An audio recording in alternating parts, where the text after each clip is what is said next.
నమస్తే టిఆర్ నిజం. నేను మీ తాళ్ళపల్లి రమేష్. అందరూ అన్న బాగున్నారన్న. తెలంగాణ ప్రజలందరికీ శుభాకాంక్షలు తెలియజేస్తున్నాం అన్న. ఇప్పుడు వాస్తవానికి ఒకటి మనం ఎందుకంటే చాలా రోజుల నుంచి మనకు జరుగుతూ ఉన్నది. ఎమ్మెల్సీ ఎలక్షన్ అయిపోయింది. ఎమ్మెల్సీ ఎలక్షన్ తర్వాత ఆ పార్టీలో సంబంధించినటువంటి నాయకులు ఎప్పుడెప్పుడు అని ఎదురు చూస్తూ ఉన్నారు. ఇంత ఉత్కంఠతో ఎదురు చూస్తూ ఉన్నారు. వాళ్ళకన్నా ముఖ్యంగా ఆ ప్రచారం చేసినటువంటి కార్యకర్తలు చాలా ఉత్కంఠగా ఎదురు చూస్తారన్న. మరి వాళ్ళకి ఏమవుతుందో ఏం పోతుందో మనకే తెలియదు తప్ప వాళ్ళ ఆనందాలకు అవధులు లేకుండా పోయినాయి. దానికి సంబంధించినటువంటి ఓట్ల లెక్కింపు అనేది ఈరోజు స్టార్ట్ అయింది. అది ఈరోజు ఉదయం 8 గంటలకు స్టార్ట్ అయింది. 8 గంటల నుంచి అసలు అయిపోయేసరికి ఒక 2 నుంచి 3 రోజులు పట్టే ఆస్కారం ఉన్నది. ఎందుకంటే ఆ ఎమ్మెల్సీ ఎలక్షన్ అనేది ఒక 2 రోజుల నుంచి 3 రోజులు పట్టే ఆస్కారం ఉన్నదని చెప్పేసి ఒక వార్త ఇచ్చిండు. ఇంకోటి దానికి సంబంధించిన వాళ్ళ ఎలక్షన్లో ఉన్నటువంటి వాళ్ళకు ఉన్నటువంటి నెంబర్ పర్సెంటేజ్ ఎక్కువ, వాళ్ళ ఓట్ల పర్సెంటేజ్ కూడా ఎక్కువ కాబట్టి వాళ్ళది ఒక 2 నుంచి 3 రోజులు అయ్యే ఆస్కారం ఉన్నది. ఇంకోటి ఆ ఉపాధ్యాయులకు మాత్రము ఆ ఓట్లు తక్కువ కాబట్టి ఈ రోజు సాయంత్రానికో లేకపోతే రేపు అంటే 36 గంటలలో ఆ భవిత్యం తేలిపోతుంది అని చెప్పేసి అంటారు. ఇక వాళ్ళకు ఎవరైతే గెలవబోతున్నారో వాళ్ళ శుభాకాంక్షలు మొదల టిఆర్ నిజం నుంచి తెలియజేస్తాను. ఒక వార్త ఈనాడు, ఆంధ్రజ్యోతి, నమస్తే తెలంగాణ, ఆంధ్రప్రభ, సాక్షి, ఆదాబ్ హైదరాబాద్ ఈ వివిధ పేపర్లోని ఒక వార్తలను మనం చూసుకుంటే ఒక వార్త చూద్దాం. ఫస్ట్ ఆంధ్రజ్యోతి వార్తలో ఒకటి ఇచ్చిండు. అభయారణ్యం శ్రీశైలం అనేది ఒక అభయారణ్యంలో ఉన్నది. దానికి సంబంధించి శ్రీశైలంలో శ్రీశైలానికి సాపిగా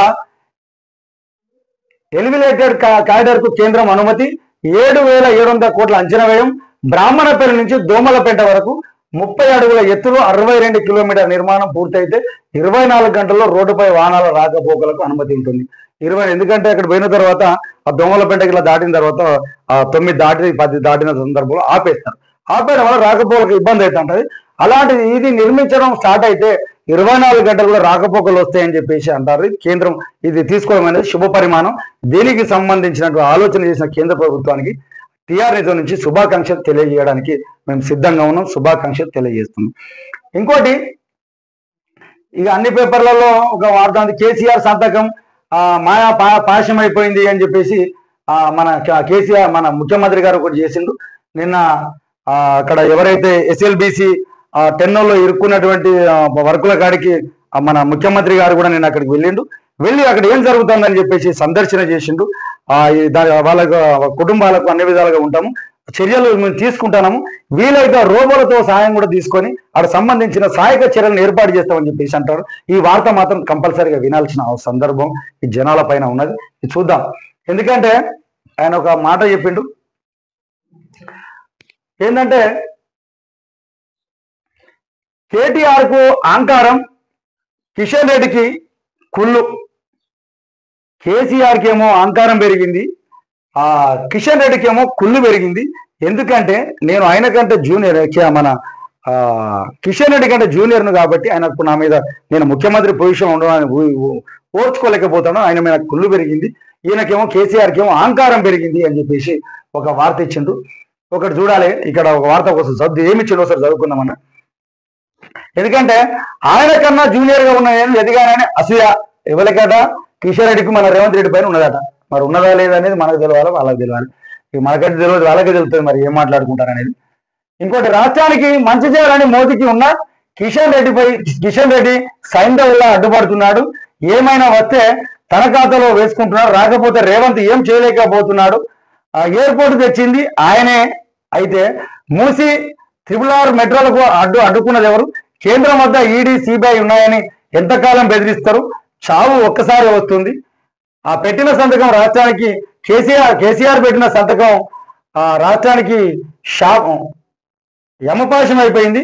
ఆ కృష్ణాలో ఎక్కువ నీటిని ఏపీకే ఇస్తూ కేటీఆర్ అప్పుడు సంతకం చేసింది కాబట్టి అది యమపాశంగా తయారైంది. ఏడాది కాకముందే దిగిపోవాలంటున్నారు. ఈ పాలమూరు బిడ్డపై పగ ఎందుకు? వనపర్తి బహిరంగ సభలో సీఎం రేవంత్ రెడ్డి, ఇందిరమ్మ మైనార్టీ మహిళా శక్తి, రేవంత్ అన్న భరోసా పథకాలు ప్రారంభించండి అని చెప్పేసి అంటాడు. నిన్న ఎస్ఎల్బిసి దగ్గర అయిపోయింది. నిన్న వాళ్ళకి సంబంధించిన వనపర్తిలో ఒక మీటింగ్ ఏర్పాటు చేసి అక్కడ ఎక్కడైతే వాళ్ళు ఉన్నారో ఆయన చదువుకున్నప్పుడు ఆ ఇంట్లో ఉండడం వాళ్ళని కూడా కలిసింది. ఎందుకంటే ముఖ్యమంత్రి హోదాలో అక్కడ పోవడం అనేది శుభ పరిమాణం. వాళ్ళు కూడా సంతోషించారు, వాళ్ళు కూడా హారతులతోటి ఆయన స్వాగతం కూడా పలికిండ్రు. కాకపోతే ఇక మనం ఒక 4 రోజుల కానించి 5 రోజుల కాంచి మన ముఖ్యమంత్రికి కిషన్ రెడ్డికి ఓరిగా ఒకరి మీద ఒకరు విమర్శలు ప్రతి విమర్శలు చేసుకుంటున్నారు. అందులో భాగంగానే ఇవాళ కూడా అదే ఇది ఒకటి జరిగింది. ఎందుకంటే నేను పాలమూరు బిడ్డాను, మేము అసలు ముఖ్యమంత్రి గారిని ఓర్చుకోలేకపోతాను, ఆయన ఏదైనా మంచి అయితేనో ఆయన ఖాతాలు వేసుకుంటాను, చెడైతే ఇది కేసీఆర్ రాకపోతే మాత్రం రేవంత్ రెడ్డి అసలు ఏం చేస్తాడే, ఈ రాష్ట్రానికి పనికిరాడు, దిగిపోవాలనే, ఆయన దమ్మే లేదే ఆయన అంటాడు అని చెప్పేసి ఆ వార్త ఇచ్చిండ్రు. అదొక వార్త. ఇంకోటి కూడా మనం చూసుకోవాల్సింది ఏంటంటే వీళ్ళు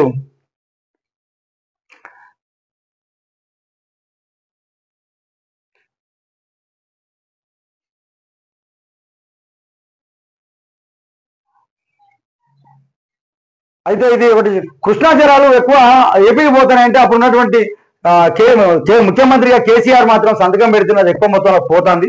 అది అయినా ఇది ఎమ్మపాషంగా తయారైంది. ఈరోజు నేను దాని గురించి ఇబ్బందులు పడతాను, దాని యుద్ధం చేయడానికి నేను సిద్ధంగా ఉన్నా అని చెప్పేసి ఆయన మన ముఖ్యమంత్రి గారు అంటాడు.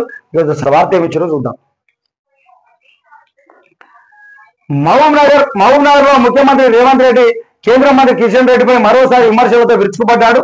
కేంద్రం నుంచి నిధులు రాకుంటే కిషన్ రెడ్డి సైంధవ పాత్ర పోషిస్తున్నాడని, నిత్యం అసూయతో రగిలిపోతున్నాడని ఆరోపించారు. బీఆర్ఎస్ నేత కేటీఆర్ ను అహంకారం ఉంటే ఆ కిషన్ రెడ్డికి కుళ్ళు ఉందన్నారు. ఆదివారం వనపర్తి జిల్లా కేంద్రంలో ముఖ్యమంత్రి రేవంత్ రెడ్డి 879.80 కోట్లతో చేపట్టిన అభివృద్ధి పనులకు శంకుస్థాపన చేశారు. అనంతరం నిర్వహించిన ప్రజాపాలన బహిరంగ సభలో మాట్లాడుతూ రాష్ట్రానికి నిధులిచ్చి మంచి చేయాలని ప్రధాని మోదీని చూస్తున్నారు. అసలు ప్రధాని మోదీ నరేంద్ర మోదీ చాలా మంచోడే, ఆయన రాష్ట్రానికి అన్ని విధాలా సహకరించాలని చెప్పేసి అనుకుంటాడు. కానీ ప్రతిదానికి కిషన్ రెడ్డి అడ్డుపడతాడు. ఈయన ఒక సైంధవులా తయారైండు. మోదీకి మన దేశం మన రాష్ట్రం అంటే మంచి ప్రేమ ఉన్నదే, కాబట్టి ఇదంతా ఈయన చేస్తాడని చెప్పేసి మన కిషన్ రెడ్డి చేస్తాడని చెప్పేసి ఆయన ఎందుకంటే దీని మన రాష్ట్రం మీద మంచి ప్రేమ ఉన్నది అని చెప్పేసి అంటా ఉన్నాడు. రాష్ట్రానికి నిధులు చేయాలని ప్రధాని మోదీ చూస్తున్నారు, కిషన్ రెడ్డి అడ్డుపడుతున్నారని తెలిపారు. తాము కేంద్ర మంత్రుల వద్దకు వెళ్లి ప్రధాని మంత్రులకు పలుమార్లు వెళ్ళినా ఏదైనా సాధిస్తే కిషన్ రెడ్డి తానే తెచ్చారంటూ ఖాతాలో వేసుకుంటారని విమర్శించారు. వస్తే తన ఖాతాలో, రాకపోతే రేవంత్ రెడ్డి ఏం చేయలేదని ఆరోపిస్తాడు అని చెప్పేసి ఆ వార్త ఇచ్చిండు. నిన్న బహిరంగ సభకు సంబంధించినటువంటి విజువల్స్ ఒకసారి చూసుకోవాలి. ఇది అక్కడ సంబంధించినటువంటి మహబూబ్నగర్ లో సంబంధించినటువంటిది. ఇది బహిరంగ సభలో ఇదంతా ఆ వ్యాఖ్యలు చేసిండు. ఈ వ్యాఖ్యలలో జనాలు చూస్తా ఉన్నారు, ఇక రేవంత్ రెడ్డి ఏం చేస్తాడు, కిషన్ రెడ్డి ఏం చేస్తాడు అనేది జనం అబ్జర్వేషన్ చేస్తా ఉన్నారు. కాకపోతే ఇది కూడా మనం వినాలి. ఆయన చేస్తేనేమో ఆయన ఖాతాలు వేసుకుని, లేకపోతే రేవంత్ చేస్తారని చెప్పేసి అలవాటు అయిపోయింది. ఇక ఇబ్బంది ఏమో బాగా కష్టపడి మామ్నూరు ఎయిర్పోర్టుకు అనుమతులు తెస్తే తానే తెచ్చానని కిషన్ రెడ్డి చెప్పుకుంటున్నాడు. ఇలా అయితే మూసీ ప్రక్షాళన, మెట్రో విస్తరణకు, త్రిపులారు ఉత్తర దక్షిణ భాగాలకు పనులకు పాలమూరు రంగారెడ్డి నీటిని కేటాయింపై కాళేశ్వరానికి కేటాయింపులు, సమ్మక్క సారక్క సీతారామ సాగర్లకు నిధులు రాకుండా అడ్డుపడుతున్నది ఆయనని భావించాల్సి వస్తుంది అని రేవంత్ రెడ్డి అన్నారు. తాను కిషన్ రెడ్డి ఒక సంవత్సరంలో కలిసి పనిచేశానని, కిషన్ రెడ్డి ఒక సందర్భంలో కలిసి పనిచేశామని, ఆయన కంటే చిన్నవాడిని జూనియర్ అయిన తాను ఎదగడం ఓర్వలేక అసూయతో రగిలిపోతున్నాడని ఆరోపించిండు. ఇక చూడాలి అన్న ఇది ఎంతవరకు పోతుందో. ఇద్దరు చిల్లి గవ్వ కూడా తెలియదు. తాను 14 నెలల కాలంలో 55,163 మందికి ఉద్యోగాలు ఇచ్చానని, ఏటా 2 కోట్ల ఉద్యోగాలు ఇస్తానన్న మోదీ 12 ఏళ్లలో 24 కోట్ల ఉద్యోగాలు ఇవ్వలేదని విమర్శించారు. తెలంగాణలో కేవలం కిషన్ రెడ్డికి, బండి సంజయ్కి మాత్రమే ఉద్యోగాలు వచ్చాయన్నారు. వీరిద్దరు కేంద్రం నుంచి చిల్లి గవ్వ తేలేదన్నారు. హైదరాబాద్ అభివృద్ధి సమీక్ష కోసం కేంద్ర మంత్రి మనోహర్ లాల్ బిట్టల్ కట్టర్ రాకుండా 2 సార్లు కిషన్ రెడ్డి అడ్డుపడ్డారని, ఆయన వస్తే సమీక్షకు రాలేదన్నారు. ఈటల రాజేందర్ వచ్చి మేడ్చల్ వరకు మెట్రో విస్తరించాలని కోరాలని తెలిపారు. కేంద్రం దగ్గర ఉన్న సిబిఐ ఈడలతో ఎంతకాలం బెదిరిస్తారా మీరు? మీ దగ్గర ఉన్న సంస్థలను పెట్టుకుని బెదిరిస్తే భయపడడానికి ఎవరు లేరు. చచ్చిపోతే ఒక్కడిసారి చచ్చిపోతాం, ఇక పోతే ఏమన్నా చేసుకోండి మీరు, మా దగ్గర ఆ కేసులు ఉన్నాయి, ఈ కేసులు ఉన్నాయి అని చెప్పేసి బెదిరితే భయపడడానికి ఎవరు లేరు. మీ చేతులు ఉన్న సంస్థలు మా పైన ప్రయోగిస్తారన్నా కూడా మాకు ఇబ్బందులు లేవు అని చెప్పేసి ఆయన ఒకటి అన్నాడు. ఇంకోటి పార్లమెంటు సమావేశాలకు ముందు కిషన్ రెడ్డి సమీక్ష పెడితే తెలంగాణ ఎంపీలంతా వచ్చి ప్రతిపాదనలు ఇస్తారని వాటి ప్రకారం నిధులు మంజూరు చేయించాలని డిమాండ్ చేశారు. కృష్ణానదిలో 811 టీఎంసీల నీటిలో ఏపీకి 511 టీసీలు కేటాయింపును సమర్థిస్తూ కేసీఆర్ పెట్టిన సంతకాలను యమపాశమైందని చెప్పేసి ఆనాడు పోతిరెడ్డిపాడు పెంచుకోవడానికి తండ్రి వైఎస్ రాజశేఖర్కు స్వర్ణరాష్ట్రం తేవడానికి రాయలసీమ లిఫ్ట్కు పునాది వేసిన కొడుకు జగన్మోహన్ కు కేసీఆర్ సాయం చేసి ఆ రోజు 811 టీఎంసీల నీటిలో ఏపీకి 511 టీఎంసీల నీటు పోవడానికి కూడా సంతకం చేసిన ఆయనే ఇది మన రాష్ట్రానికి యమపాశంగా తయారైపోయింది అని చెప్పేసి ఆయన చెప్పిండు. ఈ 10 ఏళ్లలో సాగునీటి ప్రాజెక్టు కోసం 2 లక్షల కోట్లు ఖర్చు చేసిన కేసీఆర్ కాంగ్రెస్ హయాంలో 32 కిలోమీటర్లు పూర్తి అయిన ఎస్ఎల్బీసీ టన్నెల్ని వదిలివేశారని మండిపడ్డారు. రోజా ఇంటికి వెళ్ళి రొయ్యల పులుసు తిని రాయలసీమ రతనాలు సీమ చేస్తానని చెప్పి లిఫ్ట్కు కర్త కర్మ క్రియ మారారని ధ్వజమెత్తారు. పాలమూరు బిడ్డ సీఎం అయితే ఓర్వలేక ఏడాదిగా దిగిపోవాలని చెప్పేసి ఇటు రేవంత్ రెడ్డి ఇటు బీజేపీ వాళ్ళు బీఆర్ఎస్ వాళ్ళు నా మీద ఇబ్బందులు గుర్తు చేస్తారని చెప్పేసి ఒక వార్త ఇచ్చిండు. మహిళా శక్తి రేవంత్ అన్న భరోసా కార్యక్రమాన్ని ఏర్పాటు చేసిండు. దానిలో మైనార్టీ మహిళా శక్తి రేవంత్ రెడ్డి భరోసా పథకాలను అమలు చేసిండని చెప్పేసి ఆయన వార్త ఇచ్చిండు. అట్నే పోతా ఆయన వాళ్ళు చదువుకున్నటువంటి వాళ్ళ ఇంట్లో అద్దెకిచ్చినట్టు వాళ్ళని కూడా కలిసిండు. వాళ్ళు స్వాగతాలు పలికిరు. ఇది ఈ విజువల్స్ ఇక్కడ మనం చూసుకోవచ్చు. ఇది జరుగుతూ ఉన్నది. ఇది ఏం జరుగుతుంది ఏం కథ అనేది చూడాలి. ఈ టన్నెల్లో పోయిండు బీఆర్ఎస్ వల్ల టన్నెల్లో ప్రమాదం జరిగింది అని చెప్పేసి మన రేవంత్ రెడ్డి గారు చెప్తాడు. ఎందుకంటే 10 ఏళ్ళు ఉన్నప్పుడు వాళ్ళు పట్టించుకోలేదు, పట్టించుకోకపోవడం వల్లే జరిగింది అని చెప్పేసి ఇదే ఆంధ్రజ్యోతి పేపర్లో కూడా వచ్చిండు. బీఆర్ఎస్ వల్లే టన్నెల్లో ప్రమాదం జరిగింది, 10 ఏళ్ళు వాళ్ళు పట్టించుకోలేదు, ప్రమాదం జరిగాక ఆదాబులు హరీష్ జల్సాలు ఎస్ఎల్బీసీ పూర్తి చేసి నిబద్ధతను నిరూపించుకుంటాం. రేవంత్ టన్నెల్ లోనికి వెళ్ళి సీఎం పరిశీలన. నిన్న అక్కడికి పోయిండు. అక్కడ పోయిన తర్వాత టన్నెల్లో పరిశీలన చేసి ఈ 10 ఏళ్ళు టీఆర్ఎస్ ప్రభుత్వం ఏమాత్రం పట్టించుకోకపోవడం వలన ఈ రోజు ఆ పెద్ద ప్రమాదం జరిగి ఉన్నది. ఎందుకంటే అప్పుడు పట్టించుకొని ఉంటే ఇంత పెద్ద ప్రమాదం జరిగి ఉండేది కాదు అని చెప్పేసి అంటాను. ఇక మన రేవంత్ రెడ్డిను హరీష్ రావు ఒకరి మీద ఒకరు ప్రతి విమర్శలు చేసుకుంటారు. ఈ ప్రతి విమర్శలు జనాలకు అవసరం లేదన్న. ఎందుకంటే మీరు బాధ్యతగా ప్రవర్తించాలి, ప్రతిపక్షంలో వాళ్ళు బాధ్యతగా ప్రవర్తించాలి, వాళ్ళ ప్రాణాలు ఏ విధంగా అయితే కాపాడాలి, ఏ విధంగా అయితే పోవాలి అనే సూచనలు సలహాలు ఇవ్వాలి తప్ప మీరు దావోస్తున్నారని ఆయనే, నువ్వు రాలేదని ఈయనే, ఇదంతా ఒకరి మీద విమర్శలు చేసుకుంటా అంటే అసలు జనాలకు ఏం అవసరం ఇదంతా? మీరు రాకపోతేంది, నేను దావోసులు ఉంటేంది, ఏది ఎక్కడ పోతేంది?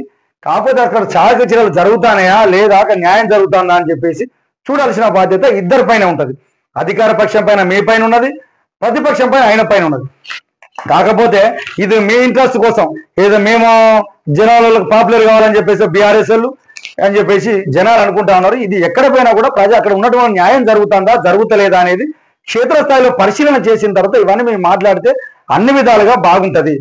అయితే ఇది వార్తను పూర్తిగా ఒకసారి ఫుల్ఫిల్ గా చూసుకుందాం. ఈ టన్నెల్లో కొనసాగుతున్న సహాయక చర్యలు ఆ నీటి ఎద్దటి ఎక్కువగా ఉన్నది కాబట్టి ఇంకా కొంచెం టైం పట్టే ఆస్కారం ఉన్నది అని చెప్పేసి అది అంటారు. వాళ్ళు ఉన్నటువంటి వాళ్ళకి చనిపోయారు అని చెప్పేసి నిన్ననే తేటతెల్లం అయిపోయింది, వాళ్ళు చనిపోయారు అనేది. కాకపోతే వాళ్ళ యొక్క శిథిలాలను బయటకు తెచ్చేసి వాళ్ళకి అప్పచెప్పాల్సిన సందర్భం ఉన్నది. ఇక వీళ్ళు ప్రతిపక్షాలు విపక్షాలు బురద చల్లే ప్రయత్నం చేస్తుందని చెప్పేసి వార్త ఇచ్చిన. బీఆర్ఎస్ వల్ల టన్నెల్లో ప్రమాదం జరిగింది, ఈ 10 ఏళ్ళు వీళ్ళు పట్టించుకోలేదు. ప్రమాదం జరిగాక హరీష్ రావు ఆదాబ్లోకి వెళ్ళిండు. ఆయన హరీష్ రావు కూడా ఇచ్చిన ఆదాబ్కి ఎందుకు పోయినంటే పెళ్లి కోసం పోయినా అని చెప్పేసి అన్నాడు. మీరు ఎందుకోసం పోయినా వాళ్ళ పని వాళ్ళు కూడా మీరు పోయిన అయిపోయింది, కానీ మీరు వచ్చిన తర్వాత వాళ్ళ కుటుంబాలకు ఏ విధంగా భరోసా ఉండాలి, ఎట్లుండాలి అని చేస్తే అన్ని విధాలుగా బాగుంటుంది. ఇక రాజకీయాలను బంద్ చేయరే, ఎలక్షన్లు అయిపోయినాయి, ఎలక్షన్లు మళ్ళీ రాజకీయాలు చేసి జనం పైన ఎవరు దుద్దారు? ఈ జనాలు మిమ్మల్ని తిరస్కరించారు, వీళ్ళకి అధికారం కట్టబెట్టి మనం తిరస్కరించారు కాబట్టి ఈ పనులు మేము చేయలేకపోయినామా, ఈ పనులు మీరు చేయండి అని చెప్పండి. లేకపోతే మీ పద్ధతి బాగలేదే, ఈ విధంగా పోయిందని చెప్పండి. మీరు దావోసులు ఉన్నారా, మీరు ఎలక్షన్ల ప్రచారంలో ఉన్నారా, ఇదంతా పక్కన పెడతాం. న్యాయం చేసి ఉంటే ఆలోచన చేయాల్సిన అవసరం మీ ఇరుపక్షాల పైన ఉన్నదని చెప్పేసి జనాలు అనుకుంటా ఉన్నారు. ఎస్ఎల్బీసీ సొరంగం దుర్ఘటనకు కారణం బీఆర్ఎస్ అని చెప్పి రేవంత్ రెడ్డి ఆరోపించారు. 10 ఏళ్ల బీఆర్ఎస్ పాలనలో ఆ టన్నెల్ గురించి పట్టించుకోలేదని చెప్పేసి ఇప్పుడు ప్రమాదం జరిగినాక విపత్తులు జరిగినప్పుడు రాజకీయాలకు అతీతంగా ఏకం కావాల్సి ఉండగా, ఎందుకంటే ఏ ప్రమాదం జరిగినా కూడా ఇది మన ముఖ్యమంత్రి గారు మంచి మాట చెప్పారు. ఎందుకంటే ఎలక్షన్లు అయిపోయినాయి, ఇక ఎలక్షన్ల గురించి బంద్ చేయరు. ఇక ఎందుకంటే మళ్ళీ 4 ఏళ్ల తర్వాత మీకు ఎలక్షన్లు ఉంటాయి, వాళ్ళకు 3 ఏళ్ల తర్వాత మీరు ఎలక్షన్ల గురించి మీరు ఒకళ్ళ మీద ఒకళ్ళు విమర్శలు చేసుకొని అది బాగుంటుంది. ప్రమాదం జరిగిన తర్వాత వాళ్ళ కుటుంబాలకు అర్థనాదాలను పక్కన పెట్టి వాళ్ళు అసలు ఏం జరుగుతుందో, వాళ్ళు తింటారా పోతారా, వాళ్ళంతా భరోసాను పక్కన పెట్టి మీరేదో అక్కడ దాకా పోయొచ్చి మమ్మల్ని రానియలేదని వీళ్ళు, మమ్మల్ని రానియలేదు బీఆర్ఎస్ బీజేపీలో రానిచ్చిన బీఆర్ఎస్ వాళ్ళు, ఇదంతా పక్కన పెట్టుర్రు. ఇక ఇది ముఖ్యమంత్రి చెప్పిన మాట అమ్మా. ఎందుకంటే ఆ ప్రమాదం జరగాల్సిన సందర్భంలో రాజకీయాల అతీతంగా విపక్షాలు మాత్రం బురద రాజకీయం చేస్తున్నాయని ధ్వజమెత్తిండ్రు. బీఆర్ఎస్ బీజేపీ కుట్రలు చేయాలని ప్రయత్నిస్తుందని, ఇది సరికాదని, ఎస్ఎల్బీసీ ఘటనలో బాధితులను పరామర్శించే కంటే ఎన్నికల ప్రచారానికే ముఖ్యమంత్రి ప్రాధాన్యత ఇచ్చారని ఆరోపించిన హరీష్ రావు, టన్నెల్ ఘటన జరిగిన 2 రోజులు అబుదాబిలో జల్సాలు చేసింది వాస్తవం కాదా అని ప్రశ్నించిండు. ఆదివారం సాయంత్రం ఆయన ఎస్ఎల్బీసీలో సొరంగాన్ని పరిశీలించిండు. ఆ టెన్నెల్లో కిలోమీటర్ దూరం లోపలికి వెళ్ళాడు. ప్రమాదం జరిగిన తీరు, సహాయక చర్యలను గురించి అడిగి తెలుసుకుని అనంతరం మీడియా సమావేశంలో మాట్లాడు. ఇదంతా 10 ఏళ్ల బీఆర్ఎస్ పాలన జరిగిందని చెప్పేసి అంటాడు. మీలా నిరంకుశ పాలనకు అవలంబించట్లేదు, బీఆర్ఎస్ తమ ప్రభుత్వం నిరంకుశ పోకడలకు అవలంబించిందని, మీలాగా మేము అవలంబించడం లేదని చెప్పేసి చెప్పిండు. బీఆర్ఎస్ బీజేపీ నేతలు ఎస్ఎల్బీసీని సందర్శించగలిగారు. దేవాదుల, కాళేశ్వరం, శ్రీశైలం, ఎడమ కాలువ విద్యుత్ కేంద్రంలో ప్రభుత్వ తప్పిదం కారణంగా ప్రమాదాలు జరిగినప్పుడు విపక్షాల నేతలను గృహ నిర్బంధం చేసి అప్పుడు ఉన్నటువంటి బీజేపీ బీఆర్ఎస్ ప్రభుత్వం. కానీ ఇప్పుడు వచ్చి రాద్ధాంతం చేస్తాంటే కాకపోతే మాకు సలహాలు సూచనలు ఇవ్వండి అని చెప్పేసి ఆయన ఒక మాట వెళ్ళిండు. ఆల్రెడీ అబుదాబుకు నేను వెళ్ళిన ఆయన మాటలకు ఆయన హరీష్ రావు ఇది ఒక వాట ఇచ్చిండు. నేను అబుదాబుకు వెళ్ళి ఎందుకోసం వెళ్ళినంటే నేను ఆడ ఒక పెళ్లి కోసం వెళ్ళినా ఇక అని చెప్పేసి అంటాడు. ఇక రేవంత్ కనీస మానవ విలువలు లేవు, వైఫల్యాల నుంచి దృష్టి మరించే ప్రయత్నం చేస్తాడు. ఎస్ఎల్బీసీ ప్రమాద స్థలానికి వెళ్లకుండా ఎన్నికల రాజకీయాల్లో మునిగి తేలిండు. పాలమూరును కాంగ్రెస్ చేసింది ఏమిటి, సీఎం రేవంత్ రెడ్డి హరీష్ రావు చెప్పాలని చెప్పి కన్నా ఇక ఇదంతా బంగారు పక్కా పెట్టారు. ఎందుకంటే కొన్ని మనం దోకుంటే అప్పుడు కొండగట్టులో బస్సు ప్రమాదం జరిగితే ముఖ్యమంత్రి పైన దాఖలాలు ఉన్నాయా, స్కూల్ బస్సు ట్రైన్ కింద పడితే ముఖ్యమంత్రి పైన దాఖలాలు ఉన్నాయా, ఇవన్నీ పక్కన పెట్టండి, మంచి గురించే మాట్లాడండి. మీరు దాబోసుకోకపోయినా జనాలకు వచ్చేది ఏం లేదు, మీరు ఇంట్లో ఉన్నా వచ్చేది లేదు. కాకపోతే మీరు ప్రతిపక్ష పాత్ర పోషిస్తారు, మీరు అధికార పక్ష పోషిస్తారు కాబట్టి ప్రజల కోసమే, ప్రజల యొక్క బాగు కోసమే పనిచేయండి. ఎందుకంటే ఇక మీరు ఎప్పుడు మీరు ఉన్నదా మీరు వృత్తే రాజకీయాలు చేయాలి. జనాలకు ఏం కావాలి, మీ రాజకీయాలలో మీ యొక్క పదవులతోటి వాళ్ళకు మేలు జరగాలి, అది కోరుకుంటున్నారు. మేలు జరుగుడు పక్కన పెట్టి మీరు విమర్శించుకొని ప్రజలకు ఒరిగింది లేదన్నా ఇప్పటికైనా దీన్ని ఆలోచించాల్సిందని చెప్పేసి టీఆర్ నిజం నుంచి మేము కోరుకుంటాను.